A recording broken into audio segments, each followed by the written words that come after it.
Hey, Rayne here. So today I want to talk about Nikola Tesla.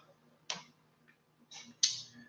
don't know if a whole lot of you are familiar with who this guy is, or who this guy was, rather. Um, anyway, he was a Siberian American, which means he was, from that area of the world, Siberia, Scandinavia, Slovakia, sort of had that background when he was growing up. So Tesla, anyhow, is credited to being one of the inventors of humanity. Um, Not widely considered, though, not widely taught, not even widely mentioned in any American history books. So we were completely devoid of Tesla's work at one time. It says here on Tesla's history, just a brief synopsis of it, was that he's a Siberian American engineer. He's also a physicist, born in 1856 to 1943. Made dozens of breakthroughs in the production and transmission and the application of electric power. So this also means that if you're familiar with any of Edison's work, Thomas Edison was the competitive scientist comparable to Nikola Tesla, only in the fact that Edison had more charisma and more, I guess, better salesman tactics than Tesla possessed is the only reason Edison never made it into our homes and in our history books. Sorry, guys. I have a little bit of allergies today. So, let's see. He graduated from Graz University of Technology, attended there from 1875 to 1878. In the gymnasium, Carvalhoch, from 1870 to 73, the University of Graz. So there is a presentation of Tesla in our times. It's going to come and it's going to happen where Tesla is going to have his evidence. Well, we're going to see evidence of his technology and use of it around us more and more because the government is trying to slowly leak all this information out to us. Because had it been a rapid transition from what we use today to what Tesla presented, almost 100 and so years ago, we might very well be living with flying cars and anti-gravitic craft that or electromagnetic gravitic craft that floats around, not from any special design or implementation in the road, but on Earth's ley lines. The pyramids were used in this fashion.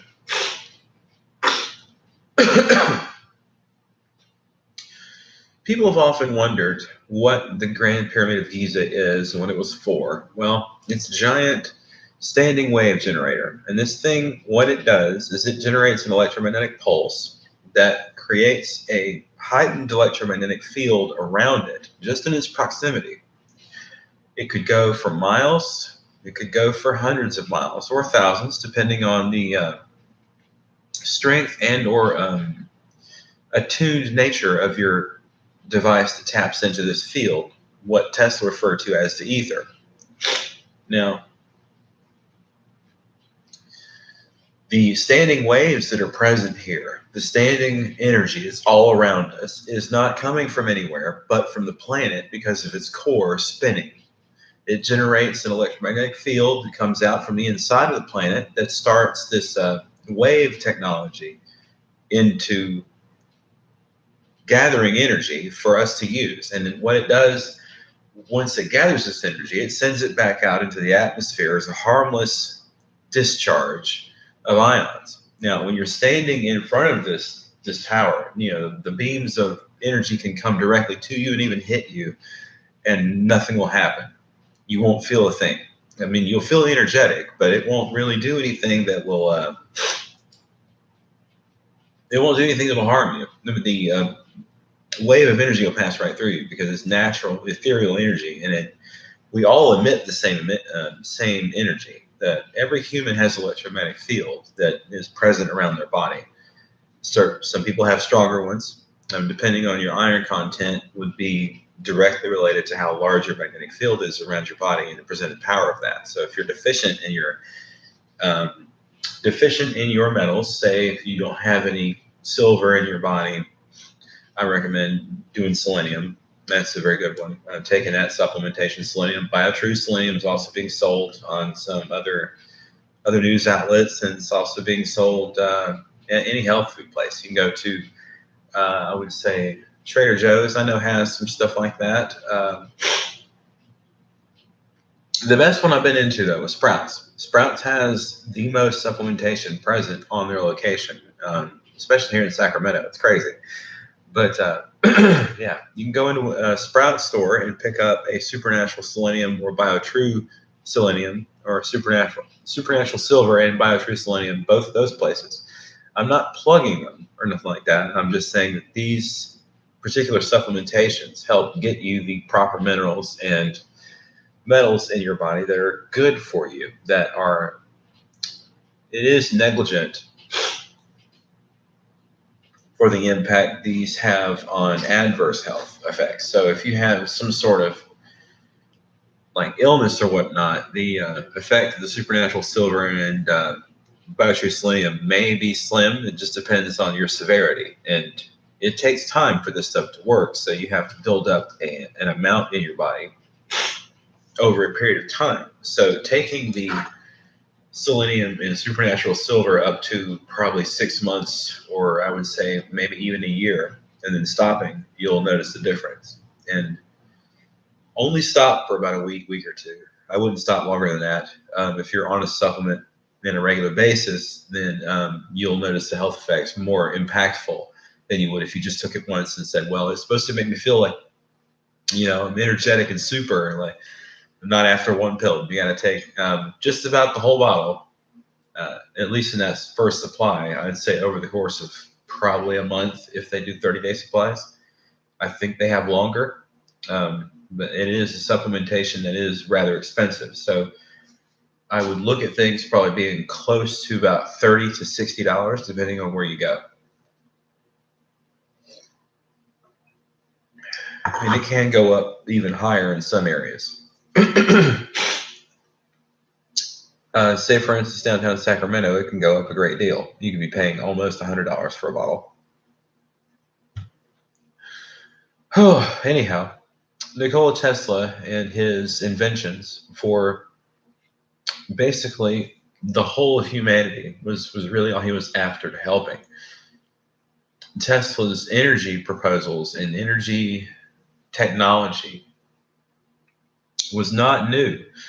The technology he was using was rediscovered energy, or rediscovered technology that the Egyptians used, that the ancients used in places like Teotihuacan and Chichen Itza, and where all the giant pyramids are located.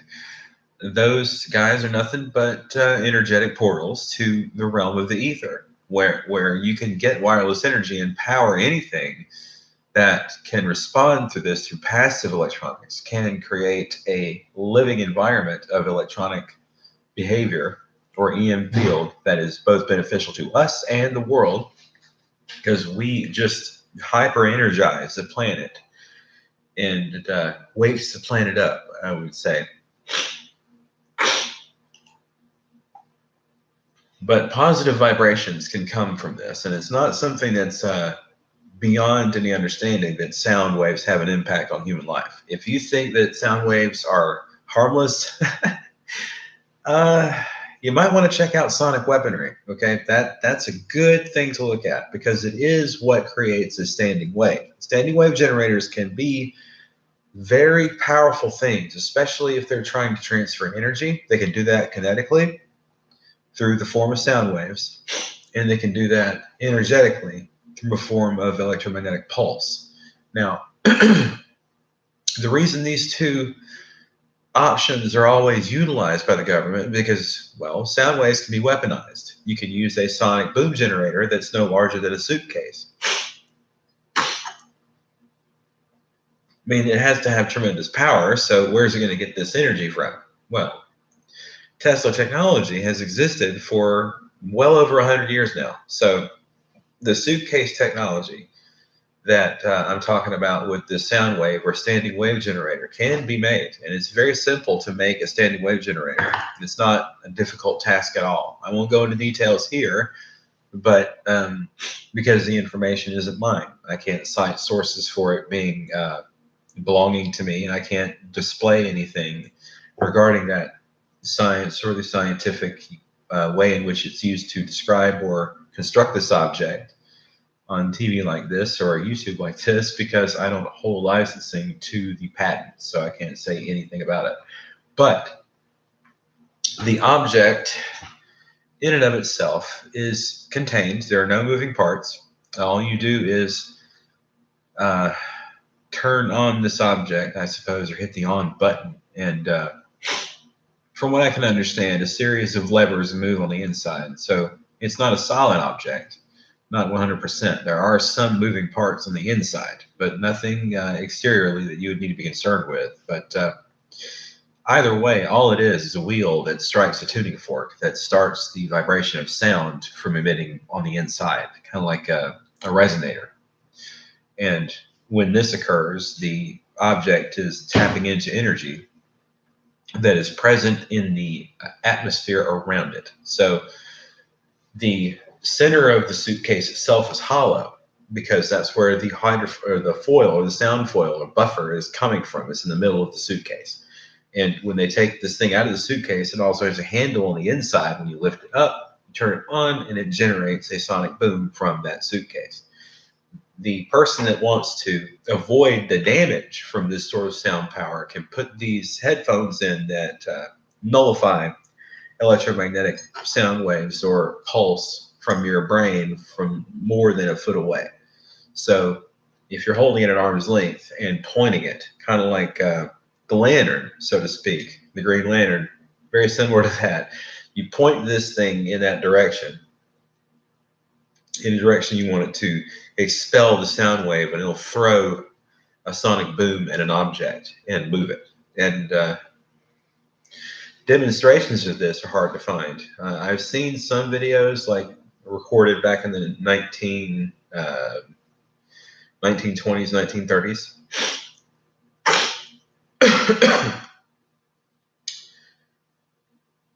Well, okay, it might have been actually, 1940s, 1945 to about 1948. Pretty soon after dear old Tesla died in 1943 on January 7th. It was pretty close to that time when the government started using this technology out in the open. Well, not out in the open, but in places where people that are just vacationing around the roadside in Nevada could take pictures of them using this technology because they were in the midst of testing it, a lot of it in the 1940s. Now, there are some that speculate that Tesla even had some involvement in the development of nuclear technology. There were some that were, stating he had some sort of an indirect impact in that, the invention of the atomic bomb, through technology used to develop it. Not necessarily saying that he developed a bomb, because that was attributed to different scientists in that same group, but they were all part of the same panel. There were some scientists that were involved in it that never got to the weaponized end, but there were a few that were. Einstein being one of them. Let's see. Well, on that very crazy note about Wardenclyffe Tower, Texas now has one by Ventive Technologies is operating a real Wardenclyffe Tower in the middle of Texas, well, in the middle of nowhere in Texas, I should say. And it's got a good bit of attention over the last couple of years, but the building itself is larger than Wardenclyffe, but it's the same construction, just a more modernized version. Not necessarily saying that the bottom half of Tesla's tower was poorly designed, but its connections to the planet are more right angles now rather than 45 degrees. So, or in the, 20 to 18 degree range, if I could eyeball it right. Either way, Nikola Tesla was an incredible inventor and man made a lot of really cool stuff for us to sift through. From some of the drawings that I've seen, Tesla had a hand in helping invent things that we don't credit anything to him for it, like the curling iron. Okay, what else? There's a list of things. I can't remember all of it off the top of my head, but it says, let's see. Yeah, he was born in Croatia. Okay, cool. Died in a New Yorker Wyndham Hotel in New York City. Wow, a hotel New Yorker. It's a nice place, or it was. I mean, when Tesla was living there, it was pretty run down, but since that time, it's kind of come back up. They've restored it, and it's a nicer hotel. But the issue here is that Nikola Tesla was a great inventor, and he was virtually ignored by all scientists during his time. And we've only now just gotten into some of his more real technology, and the available use of his mind is still there. So we can come from the wealth of his knowledge to build our world differently. Now, the problem, if this was implemented back then, would be that all the people who hold stock in oil would lose all their fortune because the production of energy freely that requires no coal, no fossil fuel, no water towers. It doesn't require any kind of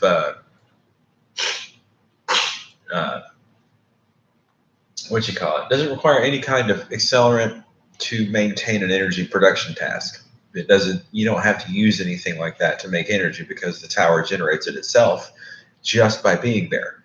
So what it does is it harnesses the energy through resonant frequency, using this as a generator itself. There are some areas of it in which that act like a tuning fork. So essentially, it does the same thing in the energetic field. Now, all it does is soak up the standing wave energy that comes from the generation of the magnetic field of the Earth itself, and it harnesses all this energy and takes it into a point where it focuses it in a tower, and then it comes up to the top and is radiated out.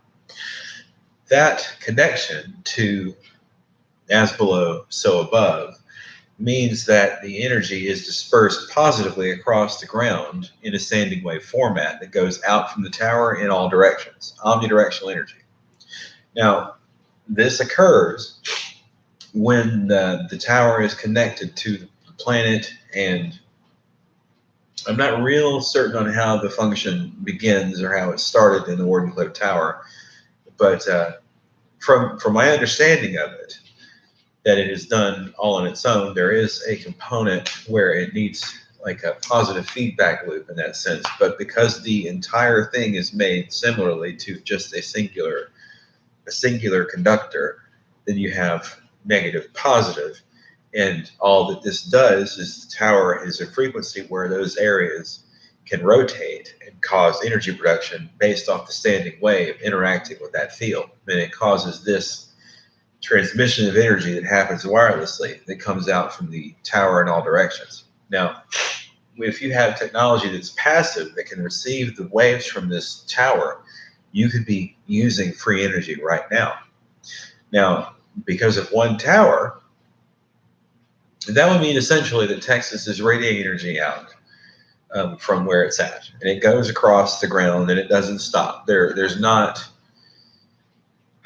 Let's see. There's not a thing on the ground that can stop this wave from moving. So the only things that do disperse these waves would be like a Faraday cage. That's the only thing that could probably, negate the flow or cause an eddy or a break off of the energy around it would be a Faraday cage. Now, all that would do is make the energy of the air collect on the surface of this object. It would be highly charged. Now, what you would do in that case, it would be like an antenna, and all it would do is take the energy itself, made from the metal that it's constructed by. It will collect a certain amount of energy and store it, and then whoever comes along can gather it, so to speak. Now that's kind of like a relay station in Edison's model. When you go from the electricity in the towers, each tower has a power capability or generation ability of its own, but needs a supply of power to generate that energy. So it goes through the transformer and it goes down the line further. And now this disbursement of electricity is known as AC/DC. Okay, so it's let's see. You have alternating current and direct current, which Edison is more responsible for direct current. Nikola Tesla is more responsible for alternating. Now, the reason these two designs were made, AC versus DC, well, was because that in the DC model, the direct current model, you have problems with the energy dissipation as it travels down the line. So you need to have a tower closer that would generate the energy more, and it would go down the line. So it would basically be degraded to a point where it's barely usable at a house no more than a mile away from the power station. So direct current would work. They need something to harness the energy and then relay it again. So alternating current is similar to that because it doesn't need a direct line to continue as far. Alternating currents can go down the line further and have relay stations where they jump across to a new line and get charged again further down the line. It doesn't have to be so close together, not so proximal. Now, with Tesla's invention, what this does is get rid of the need for wires altogether. Now, the energy that is generated from his towers is harmless. As I've said before, you can stand right next to it and it does nothing to you. I mean, you'll get a little static discharge, which is why it's good to wear rubber shoes and that sort of thing when you're walking around. Because when they start using this technology more prevalently in our world, you'll have to do that to stay safe. Because the rubber shoes, you can start electric fires through static discharge. And ways to maintain your environment free of static discharge will be to wear a pair of shoes with rubber soles and wear a hat or some sort of headband that's rubber lined or plastic, not plastic, but rubber end or spandex or whatever, the inside of your hat's made from. It's not really made from cloth anymore. It's made from nylon and synthetic fibers. Now, go ahead and check it out.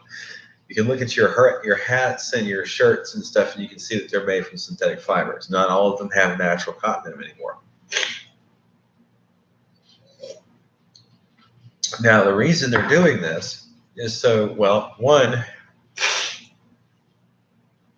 natural fibers occurring in your clothes mean that your clothes can be flammable. Now, your t-shirts and your shirts and your pants and shit like that, blouses, bras and things are still made from mostly cotton fiber. They're not made from anything synthetic completely. But hats and shoes are. And the intermingling of natural fibers and synthetic fibers or silicone rubber, it's a very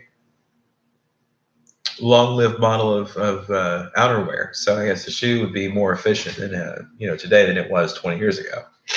But anyhow, the shoe itself does aid in some of the transmission of static energy to the ground, especially if you're charged. And in an environment where we're using this sort of energy production to our advantage, we're going to be discharging a lot more. Now, that doesn't mean you're going to be touching like a doorknob and shocking it. This kind of energy is different. It's not direct current, and it's passive electrics. So you'll still feel the energy. It'll still build up within you, but it won't be a static discharge in a way or in a sense that you're used to. Now, one thing that will be different with interacting with everyday electronics, um, your phone and your laptop will need a refit of how to get energy from the open air. Wireless charging stations are being used, but those are not considered real as far as the wireless technology is concerned. It's just an electromagnetic pulse and an EMF generator, and your battery is charged off those magnets itself because it is a lithium-ion battery, which means transferring energy can happen wirelessly if it's powered from the other side with electromagnetic standing waves or EMF standard frequency. So in that regard, the chargers themselves do work quite well, I suppose. I've used similar technology at Starbucks where you just lay your phone on the table and you have to have an app for some reason to use this for your battery. But anyhow, the charger does work in a similar fashion.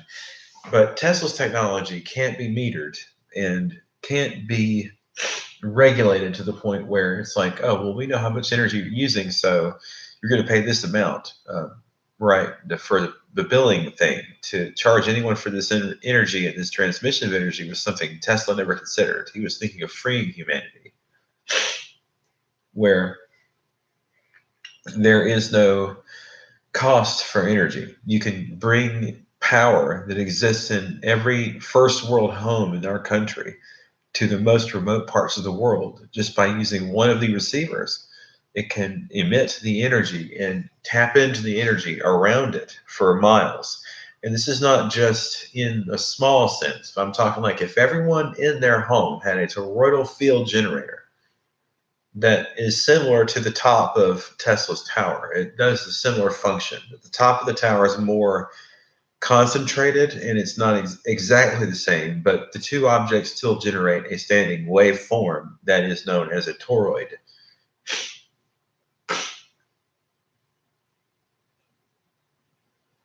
Now, when the field generator comes online and these energetic reactions take place, what happens is the energy is then transferred to the air.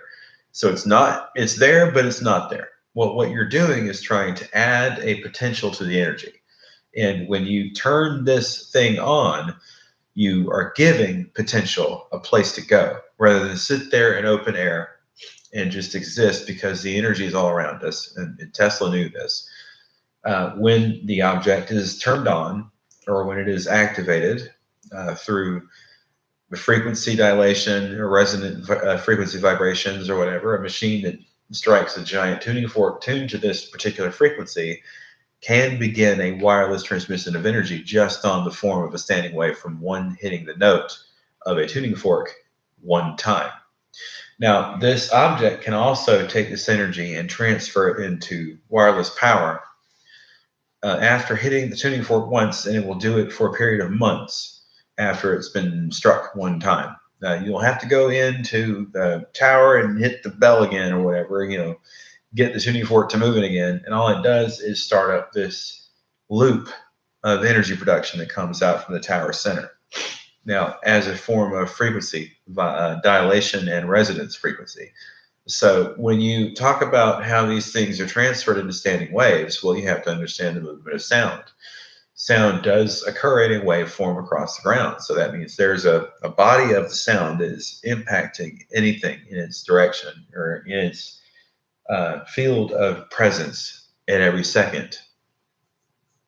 Like when you talk and the microphone on the other end picks up your voice, there's a delay there that you don't notice, but there is a delay. It's a short one, but there's still a delay where the microphone didn't hear me or until the sound actually got to the computer.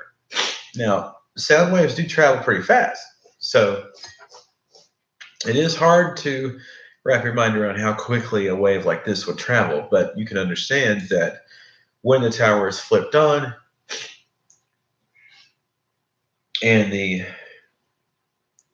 loop of energy is created, the toroidal field that generates from there or emits from the tower goes out for a long distance, not just a small, short, like little donut shape, but similar in concept, but different, larger on scale. So it would go out probably miles. There would be a center or focused area where the energy is not present, just above the Wardenclyffe Tower that goes up to the atmosphere or the highest, wherever it peaks out. I think the ionosphere is the highest energetic layer. So it'll go up to that point and then come back down to the ground in a donut shape connecting the circuit.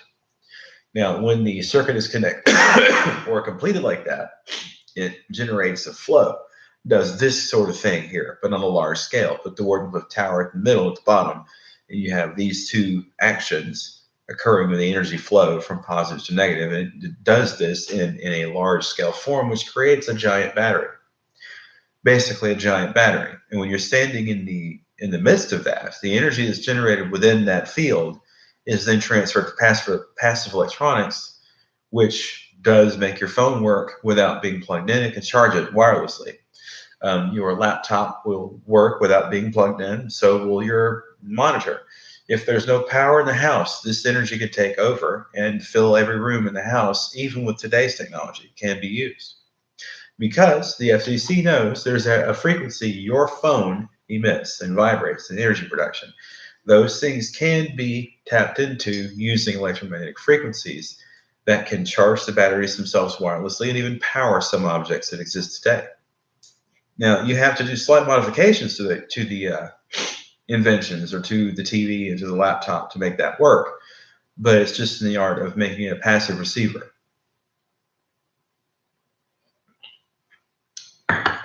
So that's pretty much the flow of that. And the more you dig into Tesla's theories and his extraordinary life, a modern Prometheus, I would say. I mean, he was a very inventive mind and a very, very strong-willed person in the way of understanding technology and energy, or at least having the ability to know how we can measure it. Because a lot of folks were not dealing too well with the unseen at that time.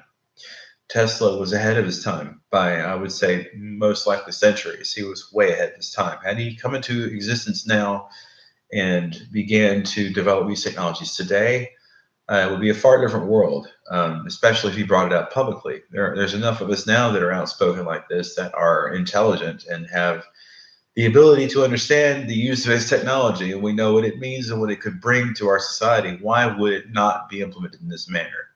Because, one, no one has to pay for it. It's free energy. Number two, I'm sure they're going to find a way to make you pay for something for it. And, well, three, Edison and Einstein were very popular during that time. Faraday was another really, really good inventor. Michael Faraday. Well, I mentioned part of his invention earlier, the Faraday cage. What that is a frequency nullifying room that blocks all sorts of, well, it blocks EMP pretty darn well because it creates a diffusing barrier between you and the pulse if you're inside the Faraday cage surrounded by this object. It's a metal cage, so to speak. The frequency gets transferred to the cage and then to the ground, not to you. So anything contained within the cage, within the Faraday cage and its protection, is not impacted by EMP. So that means your phone, your computer, your laptop, those objects will remain useful if an EMP were to occur outside. Now, with the technology that Tesla is presenting, the EMP won't have an effect on it because it's passive electronics. It's not active. So when you understand that, that means that if someone were to launch an EMP over us or whatever, it would not do anything to these devices. The electronics would not be fried because there is only it only receives energy at this point. There's no way to store it, so it goes right through it, and passes electric energy through it regularly and through a conduit that has no blockages and no stopping points. So that means that since there's no way to cut on or off the energy in that loop that's present, no matter when you use it, I mean, hell, your phone's always on anyway. So is your laptop. If you think about it, you just close the lid, it's still on.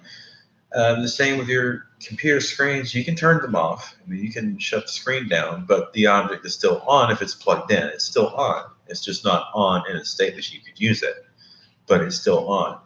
So when the energy comes into the object, it's passed right through it. It doesn't have a place to store it. So that would stand to reason that EMP would not have an effect on this energy or effect on these objects because there's nowhere for that energy surge to go when it's blocked off. So the on-off switch is gone. That way the power can flow right through it.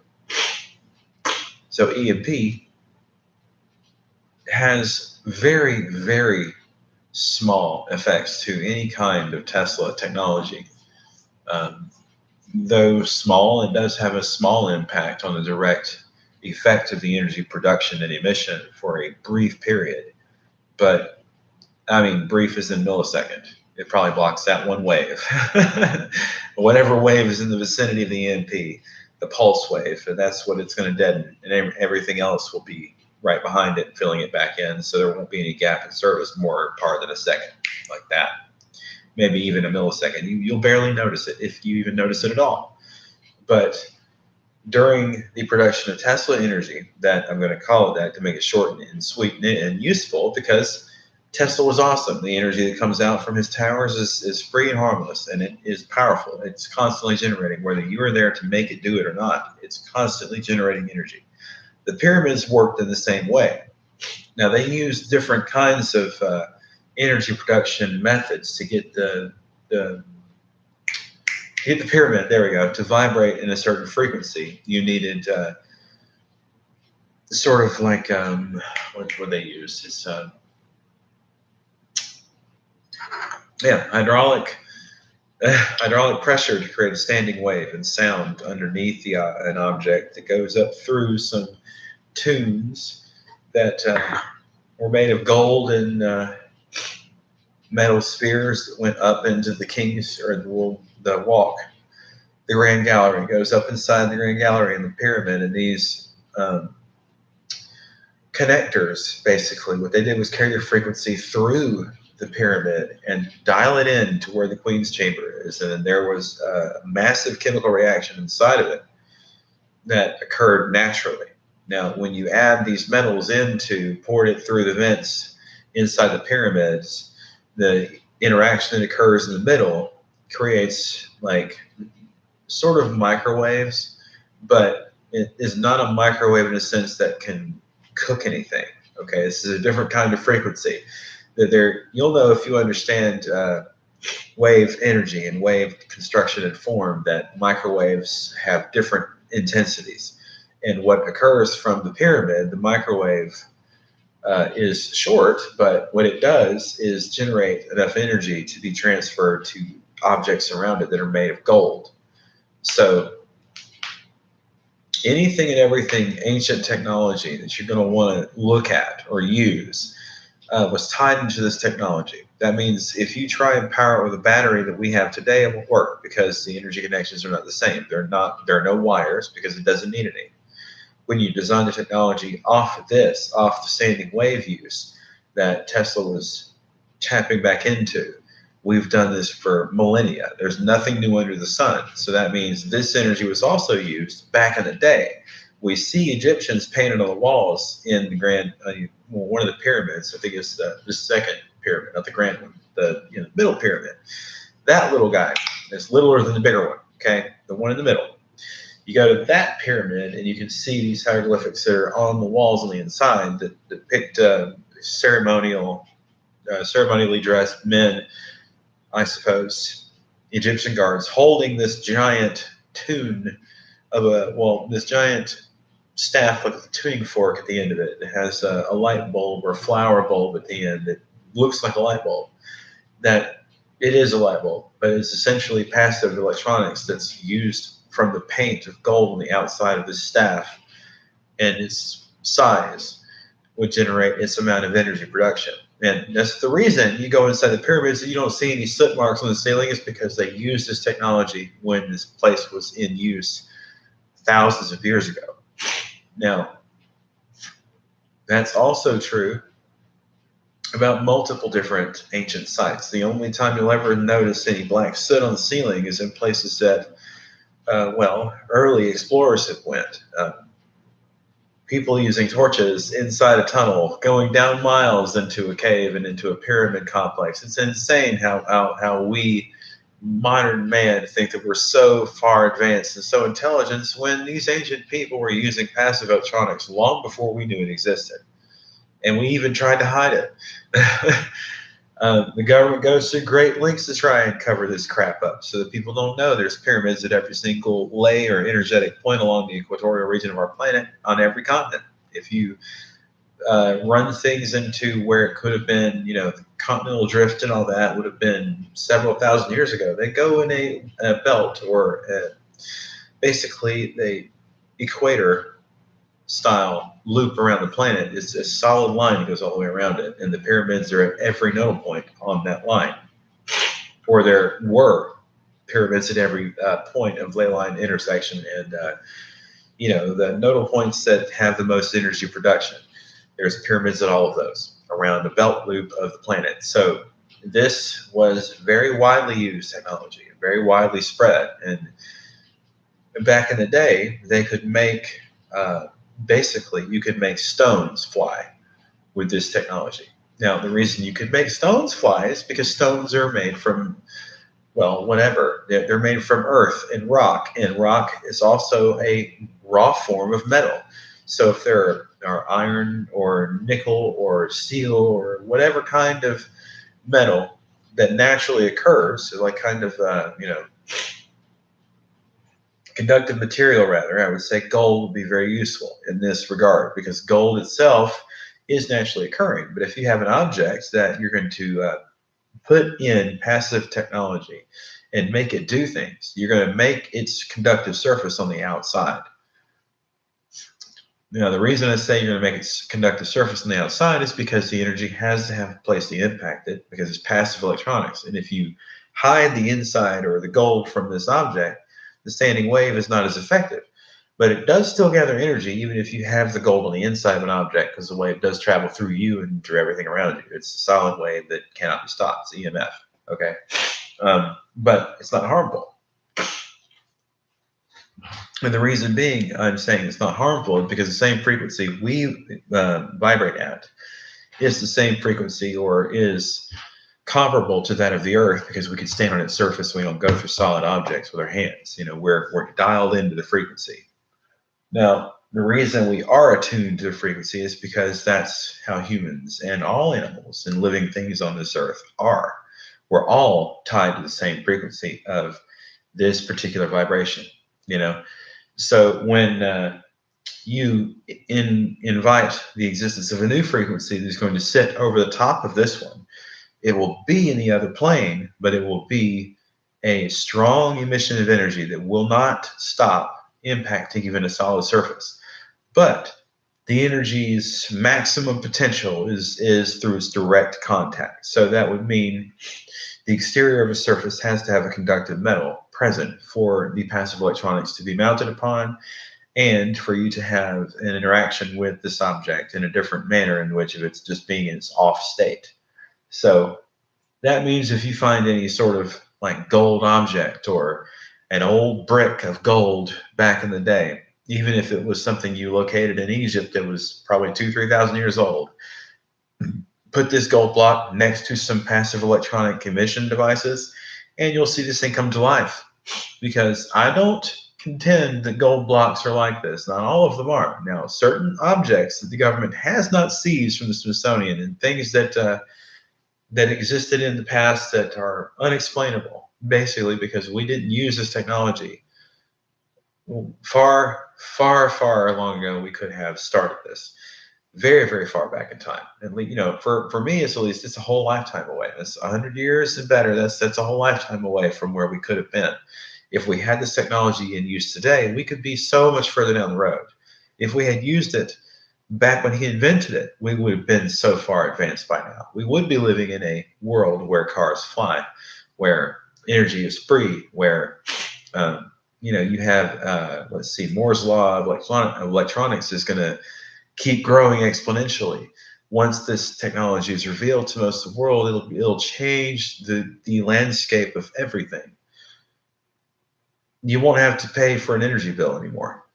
Okay, you won't have to pay for your power. You'll have it. And if you have an electric water heater, you just do a little retooling for it, put your little conductive material on the outside of your home, and booyah, you have free power. Now, I'm not entirely certain how this technology is implemented at the engineering level. I know it in theory, and I can think on the same sort of wavelength as Tesla in regard to its structure and use and potential and reasoning for its use in that regard. But I'm not exactly very versed on engineering terminology or, I would say, the implication of any sort of design for that to be used in that manner. I don't really know anything about that, but I know a good deal about the theory and what it's supposed to do. So with high voltage engineering, Nikola Tesla was one of the greats. And I mean, being a citizen of Austria and America is pretty darn cool. I mean, Tesla had some really interesting things that happened in his life.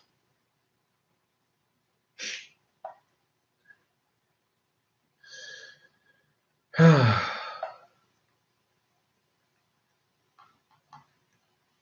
mean, the guy was cool. I don't know if any of you were real well familiar with Nikola Tesla, but the guy was just an incredible mind. So if you don't know anything about him, I do regard him as I do take him into regard as the best scientific mind of our time, in our era. And he was simply rediscovering things that existed thousands of years before us, and probably thousands of years before that. So I'm not going to say things a little off the path further than that, but I do want to thank you guys for watching, and I hope you have a good day.